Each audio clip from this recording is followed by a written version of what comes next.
Hello friends, welcome to target and goal. Friends, UP triple SC ने जितने पहले exam कराए हैं तो वो सारे एग्ज़ाम के जो भी पेपर थे और उसमें जो जीएस वाला पोर्शन था, तो जीएस वाले पोर्शन का ये प्रीवियस ईयर का सारा सॉल्यूशन जो है हम यहाँ पर पढ़ने वाले हैं। इसको हम चैप्टर वाइज पढ़ेंगे। तो ये जैसे कि हिस्ट्री है, जियोग्राफी है, पॉलिटी, इकोनॉमी, सारा अलग अलग सेक्शन पढ़ेंगे और उसमें से किस किस तरह के प्रश्न जो है पूछे गए हैं वो यहाँ पर हम हल करेंगे। यहाँ पर देखिए, ये देख भी सकते हैं आप कि ये दिखाया गया है कि किस तरह से किस सेक्शन से कितने प्रश्न पूछे गए हैं। तो यहाँ पर ये हम इसको क्या करेंगे, अच्छे डिटेल से यहाँ पर पढ़ने वाले। और देखिए, ये यहाँ पर दिया गया है कि इनको किन कौन कौन से जो एग्ज़ाम हैं उनको यहाँ पर इसमें शामिल किया गया है। तो जूनियर असिस्टेंट के एग्ज़ाम हो, पेट के एग्ज़ाम हो, या फिर स्वास्थ्यकर्ता वाले जो एग्ज़ाम निकले थे वो, और इसके साथ लेखपाल है, बीडीओ है, मंडी परिषद का है, स्टोनो वाला, मतलब जो भी एग्ज़ाम प्रीवियस ईयर के हुए हैं उन्हीं सब एग्ज़ामों का सेक्शन वाइज है ना। जैसे हिस्ट्री है तो किस किस तरह के कौन कौन से प्रश्न आए थे वो यहाँ पर हम हल करने वाले हैं। तो आज देखिए, हम यहाँ पर हल करेंगे पहला सेक्शन जिसमें से हिस्ट्री, और हिस्ट्री में से पहले हम पढ़ेंगे यहाँ पर प्राचीन इतिहास। और प्राचीन इतिहास में भी हम पहला टॉपिक यहाँ पर पढ़ने वाले हैं जो है सिंधु घाटी सभ्यता। तो देखिए, जो सिंधु घाटी सभ्यता से किस किस तरह के प्रश्न पूछे गए हैं वो यहाँ पर हम देखते हैं। तो देखिए, पहला प्रश्न इसमें है, निम्नलिखित में से किस युग में तांबे का पहली बार उपयोग किया गया था। तो तांबे का पहली बार उपयोग किया गया था कब? ऑप्शन है देखिए यहाँ पर, मध्य पाषाण युग, ताम्र पाषाण युग, पुरा पाषाण युग और नवपाषाण युग। तो ये देखिए, ताम्र पाषाण युग जो है यहाँ पर सबसे पहले यूज किया गया था किसका? तांबे का। मनुष्य द्वारा सबसे पहले उपयोग की गई जो धातु है वो भी तांबा ही है। और सबसे पहले मनुष्य ने कुल्हाड़ी औजार बनाया था जो कि मेटल का था। इसके पहले तो जो मनुष्य था वो क्या करता था कि जो औजार बनाता था वो पत्थर के बनाता था। तो पाषाण काल वाला जो पूरा सेशन था वो पत्थरों के औजारों से जुड़ा हुआ था। लेकिन यहाँ पर देखिए, ताम्र पाषाण, तो ताम्र पाषाण मतलब तांबा और प्लस में पाषाण। तो ऐसा काल जब तांबा और पाषाण दोनों के जब हथियार यूज किए जाते थे, उसी काल को हम ताम्र पाषाण के नाम से यहाँ पर जानते हैं।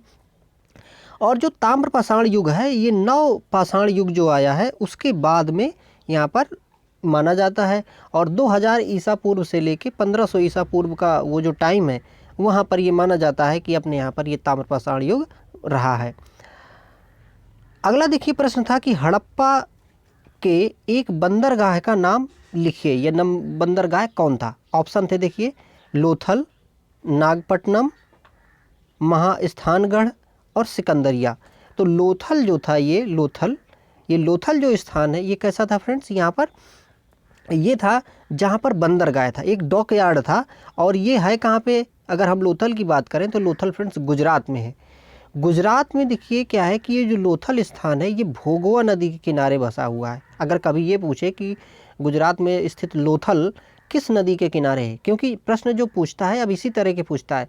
हमने जूनियर असिस्टेंट 1262 वाला जो था वो सॉल्यूशन भी हमने प्रदान किया है, तो वो आप देखेंगे तो उसमें आपको समझ में आएगा कि क्वेश्चन को किस तरह से ट्विस्ट करके पूछता है। मैंने उस एग्ज़ाम को फ्रेंड्स क्वालिफाई भी किया है यहाँ पे।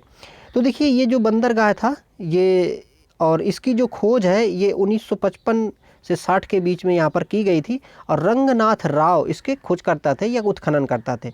तो लोथल जो है ये गुजरात में स्थित एक डॉक यार्ड था, बंदरगाह था, गोदीवाड़ा था, जो कि एक हड़प्पाई स्थल है।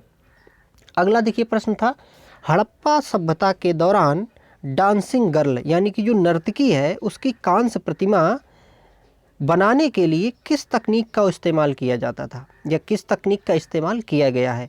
ऑप्शन यहाँ पर देखिए दिए गए हैं, पत्थर की नक्काशी, हाथी दांत नक्काशी, लकड़ी की नक्काशी, और अगला ऑप्शन यहाँ पर दिया है मोम लोपी विधि, या फिर कहें कि मोम ढलाई लिपि, या ढलाई की जो तकनीक है वो, या फिर कास्टिंग। तो देखिए, ये जो मोम लोपी विधि है, मोम लोपी विधि का मतलब क्या होता है? क्या होता है कि जब भी हमें मूर्तियां बनानी होती थी तो मूर्ति बनाने के लिए क्या किया जाता था कि एक जैसे मूर्ति बनाई गई, पहले मिट्टी की मूर्ति बनाई गई, और इस मूर्ति में फिर क्या किया गया फ्रेंड्स कि ऊपर से यहाँ पर मोम लपेटा जाता था, गरम करके मोम यहाँ पर लपेट दिया जाता था। मोम लपेटने के बाद में फिर क्या किया जाता था कि इसके ऊपर से फिर से मिट्टी लपेट दी जाती थी और एक यहाँ पर एक छिद्र कर दिया जाता था। फिर इसके बाद में इसको गरमा दिया जाता था। जब इसको गरमा दिया जाएगा तो क्या होगा कि जो मोम है वो पिघल के यहाँ पर इससे निकल जाएगी और यहाँ पर ये जो मिट्टी का ऊपर जो आवरण बना हुआ था इससे आकार एक अंदर तैयार हो जाएगा। फिर ये जो छिद्र से जहाँ से मोम निकाली जाती थी यहीं से फिर गर्म धातु को डाल दिया जाता था और अंदर इसका एक सांचा बन जाता था। तो ये मोम लोप विधि जो है ये इस तरह से यहाँ पर यूज की जाती थी। अब देखिए ये जो डांसिंग गर्ल है, ये डांसिंग गर्ल यहाँ पर हड़प्पा सभ्यता की जो नर्तकी है ये बहुत ही महत्वपूर्ण भी है। और देखिए ये मोहनजोदड़ो से मिली थी। तो मोहनजोदड़ो से मिली हुई ये जो मूर्ति है ये वहाँ की जो संस्कृति है वो सभ्यता है उसको बताती भी है। और इसी विधि के द्वारा जो दक्षिण भारत में जो नटराज की मूर्तियाँ बनाई गई हैं जिसमें भगवान शिव को दर्शाया गया है वो भी इसी विधि से यहाँ पर बनाई गई हैं। तो वर्तमान में भी इस विधि का यहाँ पर यूज मूर्तियाँ बनाने के लिए किया जाता है। अगला देखिए प्रश्न था, 6ठी-5वीं शताब्दी ईसा पूर्व में तुर्की के लोगों ने सिंधु के पूर्व में लोगों द्वारा इस्तेमाल की जाने वाली भाषा को क्या कहा था? तो देखिए तुर्की के जो लोग थे, तुर्क जो थे या तुर्की के लोग या तुर्क जो थे उन्होंने भाषा जो अपना जो भारत था, भारत के इधर जो यूज की जाने वाली भाषा थी उसको ये लोग कहते थे हिंदवी। और हिंदवी के नाम से ही भारत का यहाँ का जो नाम है वो हिंदू और हिंदुस्तान आगे चल के जो नाम पड़ा वो इसी हिंदवी से यहाँ पर बना हुआ है। क्योंकि हम जानते हैं कि कभी कभी प्रश्न ये भी जैसे पूछता है कि भाई फ़ारसी लोगों ने मतलब भारत को किस नाम से पुकारा है ना, तो हिंदू नाम से पुकारा। और दरअसल ये जो सिंधु शब्द है ये सिंधु शब्द भी इसी हिंदू को फिर बाद में क्या करता है कन्वर्ट करके बनाता है। तो इस प्रकार से वो 6ठी और 5वीं शताब्दी ईसा पूर्व में जो हिंदू शब्द है वो तुर्कों द्वारा दिया गया एक शब्द है जो कि भारत के लिए कहा जाता है। अगला देखिए प्रश्न था कि हड़प्पा संस्कृति की मुहर और टेराकोटा कला पर निम्नलिखित में से किस जानवर को दर्शाया नहीं गया है? तो हड़प्पा जो संस्कृति है उसमें जो टेराकोटा की मुहरें बनी हैं उनमें से कौन सा जानवर नहीं दर्शाया गया है? ऑप्शन है देखिए बाघ, गाय, गैंडा और हाथी। तो इसमें देखिए गाय को नहीं दर्शाया गया, बाकी यहाँ पर देखिए बाघ, गैंडा और हाथी इनकी क्या है कि आपको वहाँ पर मुहरें मिलती हैं।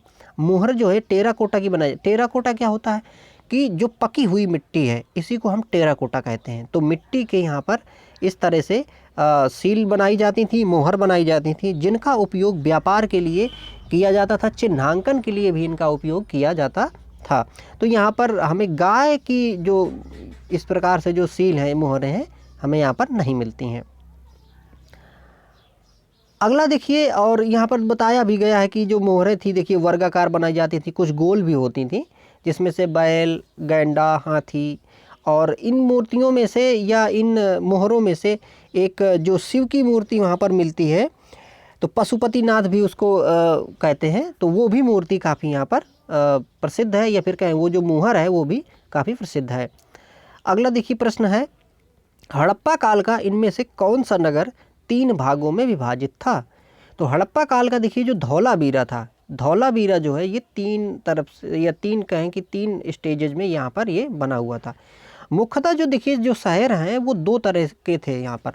जैसे कि एक ये शहर का भाग है तो एक ये भाग देखिए इसका जो ये पूर्वी भाग होता था तो पूर्वी भाग में अधिकांशतः ये बड़ा निचला नगर होता था और यहाँ पर इसके पश्चिमी भाग में अधिकांशतः दुर्ग बनाया जाता था। तो दुर्ग जो था उस समय संभ्रांत लोगों को रहने के लिए बनाया जाता था और ये जो यहाँ का निचला स्तर होता था ये अधिकांशतः सामान्य जन के लिए रखा जाता था। तो ये चीज़ देखिए इस प्रकार से। और लेकिन यहाँ पर यह है कि कुछ 3 भागों में भी बटे थे। तो 3 भागों में कौन सा बटा था? ये था धौलावीरा। तो धौलावीरा जो है ये 3 भागों में बटा हुआ था। और धौलावीरा है कहाँ? ये तो गुजरात में है और ये प्रसिद्ध है फ्रेंड्स। एक यहाँ पर जल संरक्षण की व्यवस्था बहुत अच्छी थी।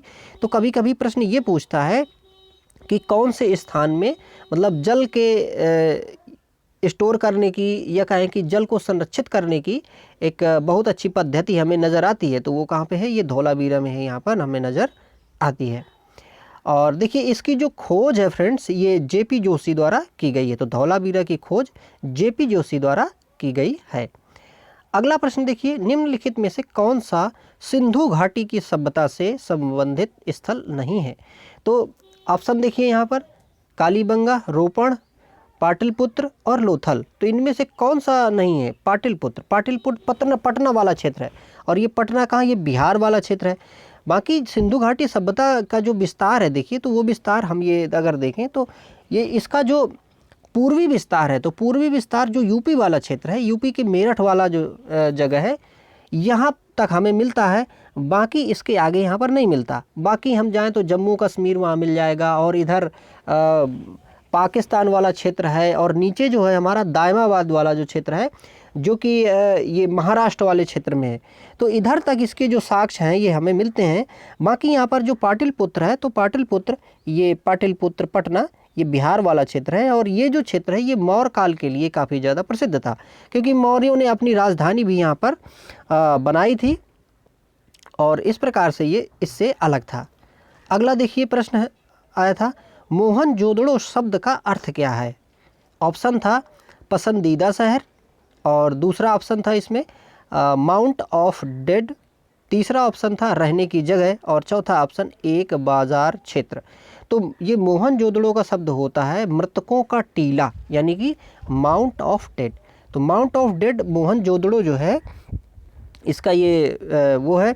और देखिए मोहनजोदड़ो पहले क्या कि हड़प्पा को खोजा गया था। हड़प्पा को खोजने के बाद में हड़प्पा को खोजा गया था 1921 में। फिर बाद में 1922 में मोहनजोदड़ो को बाद में क्या किया गया, खोजा गया। और मोहनजोदड़ो जो है ये सिंधु जो नदी है इसके किनारे पर बसा हुआ है। वहीं अगर हम हड़प्पा की बात करें तो हड़प्पा रावी नदी के किनारे बसा हुआ है। और जो ये सब यहाँ पर मोहनजोदड़ो वाला जो क्षेत्र है, देखिए यहाँ पर सबसे महत्वपूर्ण चीज़ क्या है कि यहाँ एक बड़ा सा स्नानागार है।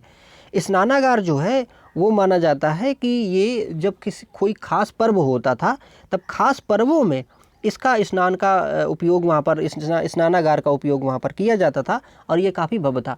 अगर आपने मोहनजोदाड़ो अगर मूवी देखी हो तो उसमें भी इस स्नानागार को बनाया गया है कि जब कोई विवाह का एक समारोह है तब वहाँ पर इसकी एक रस्म को इस प्रकार से यहाँ पर यूज किया जाता है इसका स्नानागार का। और ये कह सकते हैं कि जिस प्रकार से वर्तमान में भाई बड़े बड़े स्विमिंग पूल हैं लोगों के लिए, वैसे ही उस समय ये स्नानागार था, लेकिन ये कुछ रिचुअल्स के लिए यूज होता था। अगला देखिए प्रश्न था, सिंधु घाटी सभ्यता के बारे में इनमें से कौन सा कथन सत्य है? ऑप्शन थे, सिंधु लोग कपास का उत्पादन करने वाले पहले थे। ऑप्शन यहाँ पर देखिए दूसरा दिया गया है कि उन्होंने लकड़ी के बक्से में अनाज भंडारित किया। तीसरा ऑप्शन दिया है यहाँ पर, सिंधु घाटी सभ्यता पंजाब, सिंध, बलूचिस्तान, गुजरात, राजस्थान और पश्चिम बंगाल के कुछ हिस्सों में कवर करती है। और अगला देखिए ऑप्शन था इसमें, सिंधु लोग कुत्तों, बिल्लियों और घोड़ों को बड़े पैमाने पर पालते थे। तो यहाँ पर देखिए पहला ऑप्शन जो है ये सही है कि सिंधु घाटी के जो लोग थे कपास उत्पादन के मामले में ये सबसे पहले लोग थे। इसके बाद देखिए जो दूसरा यहाँ पर है कि ये जो लकड़ी के बक्से में क्या अनाज रखते थे? नहीं। तो अनाज किस में रखते थे? तो ये बड़े बड़े मिट्टी के बर्तन बनाते थे, जैसे ये बड़ा सा एक घड़ा बनाया, ठीक है, इसमें इन्होंने क्या किया, अनाज को स्टोर करके रख लिया। इसके बाद दूसरा ऑप्शन था कि देखिए इसमें से ये जो दिया गया है कि कहाँ कहाँ पर फैला है, देखिए पंजाब, सिंध, बलूचिस्तान, इसमें इन्होंने कह दिया पश्चिम बंगाल। तो ये पश्चिम बंगाल तक नहीं फैला था, क्योंकि हमने देखा कि इसका जो इधर वाला पूर्वी वाला जो क्षेत्र था वो यूपी तक है, इसके आगे नहीं है। तो पश्चिम बंगाल की वजह से ये ऑप्शन गलत हो जाता है। अगला देखिए डी ऑप्शन यहाँ पर दिया गया था कि इन्होंने पालन जो किया, तो कुत्ता, बिल्ली, घोड़ा, इनका पालन किया। तो यहाँ पर देखिए घोड़े के अवशेष तो मिलते हैं, लेकिन घोड़े के मतलब बड़ी संख्या में पालने के यहाँ पर जो है वो नहीं मिलते हैं। यहाँ पर देखिए, और अगर कपास की बात करें तो क्या है कि कपास सबसे पहले उत्पादन यहीं पे होता था, और यहीं से कपास का जो निर्यात है वो मेसोपोटामिया वगैरह के लिए किया जाता था। मेसोपोटामिया वाला जो क्षेत्र है वो व्यापार के लिए कहें कि इस वाले क्षेत्र से, हमारा जो सिंधु घाटी वाला क्षेत्र था, इससे काफ़ी ज़्यादा जुड़ा हुआ था। और ये जो यूनान वाले जो लोग थे, यहाँ पर एक इसके लिए जो नाम देते थे फ्रेंड्स, सिडन या सीडोन नाम देते थे, जो कि यहाँ पर कपास को रिप्रेजेंट करता था। अगला देखिए, अगर हम ये बात करें कि यहाँ पर जो फसलें थी तो कौन कौन से फसलें थी, तो देखिए मुख्यतः यहाँ पर क्या था कि गेहूं की 3 किस्में उगाई जाती थी और जौ की 2 किस्में, कपास, खजूर, तरबूज, मटर, राई, सरसों और तिल, ये जो इस तरह की फसलें हैं ये यहाँ पर उगाई जाती थी। अगला देखिए प्रश्न आया था कि हड़प्पा सभ्यता के एक हिस्से लोथल की खुदाई की खोज किसने की थी। तो यहाँ पर लोथल की खुदाई पूछ रहा है कि भाई लोथल की खुदाई किसने की, तो लोथल की खुदाई किसने की। अब देखिए हम इसके पहले वहाँ पर लोथल के बारे में थोड़ा सा देख रहे थे, तो लोथल को हमने देखा था कि देखिए भोगवा नदी के किनारे है ना, गुजरात में है। और इसके साथ साथ में भाई हमने ये देखा कि ये वाला जो क्षेत्र है ये गोदीवाड़ा के लिए काफ़ी महत्वपूर्ण था और आर.एस. राव ने इसको क्या किया था कि यहाँ पर इसकी खोज की थी, या कहें कि इसको यहाँ पर खुदाया था। अगला देखिए यहाँ पर प्रश्न है, सिंधु सभ्यता में घोड़े की अस्थियों का अवशेष कहाँ मिला है। तो देखिए अभी हमने बात की कि घोड़े को बहुत ज़्यादा संख्या में पालते तो नहीं थे, लेकिन उसके अवशेष जो हैं यहाँ पर मिले हुए हैं। तो घोड़े के अवशेष कहाँ मिले हैं, ऑप्शन देखिए यहाँ पर दिए गए हैं कि बनवाली, चहुदड़ो, सुतकांगेंडोर और सुरकोटदा। तो सुरकोटदा वाला जो क्षेत्र है ये, तो यहाँ पर घोड़े के जो अवशेष हैं ये मिले हैं। और बाकी देखिए इस हिसाब से हमने ये देखा कि ये जो सिंधु घाटी सभ्यता है इसमें कौन कौन से प्रश्न आए थे और उनका थोड़ा सा डिटेल भी हमने देखा है। आई होप आपको चीज़ें ये ठीक लगी होंगी। ठीक क्या फ्रेंड्स, देखिए ये तैयारी का एक तरीका ही होता है कि आप सीधे सीधे प्रीवियस ईयर पढ़ेंगे ही, वो पढ़ना ही होता है। और इसको आप क्या कर सकते हैं कि इसको थोड़ा सा स्पीड आप बढ़ा के भी इसको सुन सकते हैं, ताकि ये प्रीवियस ईयर आपको तैयार हो जाए और इसके साथ में ये जो डिटेल दिया है वो भी तैयार हो जाए, जो कि आपको हेल्पफुल करेगा। तो ठीक है फ्रेंड्स, मिलते हैं अगले वीडियो में। Thank you for watching.